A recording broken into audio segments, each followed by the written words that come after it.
Lors de la 16e édition du Forum MEDEI à Tanger, Cheikh Tidiane Gadio, ancien ministre des Affaires étrangères du Sénégal et actuel président de l'Institut panafricain des stratégies, a partagé son analyse sur la situation géopolitique de l'Afrique, en particulier en ce qui concerne la crise qui affecte la CEDEAO, Communauté économique des États de l'Afrique de l'Ouest, et l'Alliance des États du Sahel, AES. Pour Gadio, le thème du forum, souveraineté et résilience, vers un nouvel équilibre mondial, est crucial, notamment pour l'Afrique. Il souligne que les débats sur la souveraineté et la résilience sont au cœur des enjeux contemporains du continent. Selon lui, l'Afrique a longtemps été paralysée par la balkanisation et les frontières imposées arbitrairement.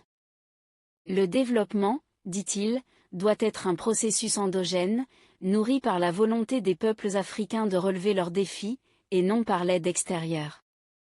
La résilience, selon Gadio, ne doit pas être réduite à une simple résistance face aux épreuves.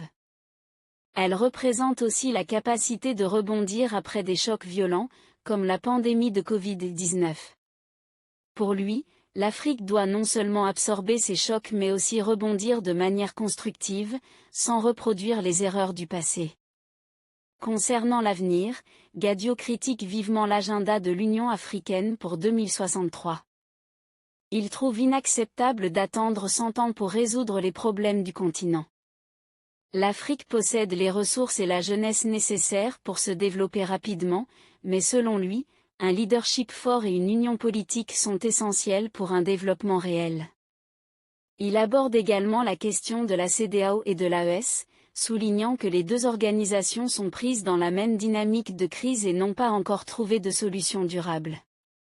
Gadio plaide pour une réforme de la CEDEAO et pour une plus grande unité politique parmi les pays africains.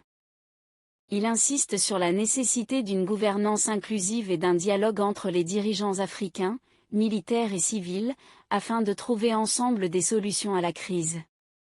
En ce qui concerne la place de l'Afrique dans les débats mondiaux, Gadio se montre lucide.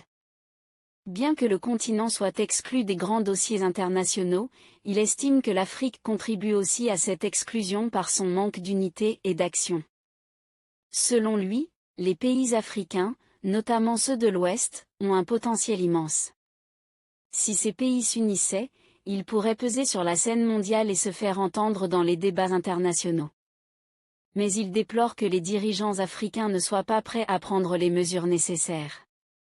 Au sujet du Forum MEDEI, Gadio salue l'initiative marocaine, soulignant que le pays joue un rôle clé dans le renforcement des liens entre l'Afrique et le reste du monde. Cependant, il appelle à la concrétisation des idées partagées lors de ces rencontres et à leur application par les dirigeants africains. Il insiste sur le fait que ces discussions doivent se traduire en actions concrètes, car l'Afrique n'a plus le temps d'attendre. L'Institut panafricain des stratégies, dont il est à la tête, travaille activement sur des solutions pour le continent, en particulier à travers des réflexions stratégiques sur l'unité et le développement africain. L'Institut, créé en réponse à la crise malienne, a pour vocation de renforcer la pensée panafricaine et de soutenir les pays du continent face aux défis géopolitiques. Dans son discours, Gadio n'a cessé de rappeler l'importance de l'unité, de la gouvernance efficace et du leadership fort pour réussir à bâtir une Afrique forte et résiliente, prête à faire face aux défis du XXIe siècle. N'hésitez surtout pas à liker si vous avez trouvé ces informations utiles. Partagez votre avis avec nous dans l'espace des commentaires, et abonnez-vous à la chaîne pour ne rien rater de nos prochaines vidéos. Merci.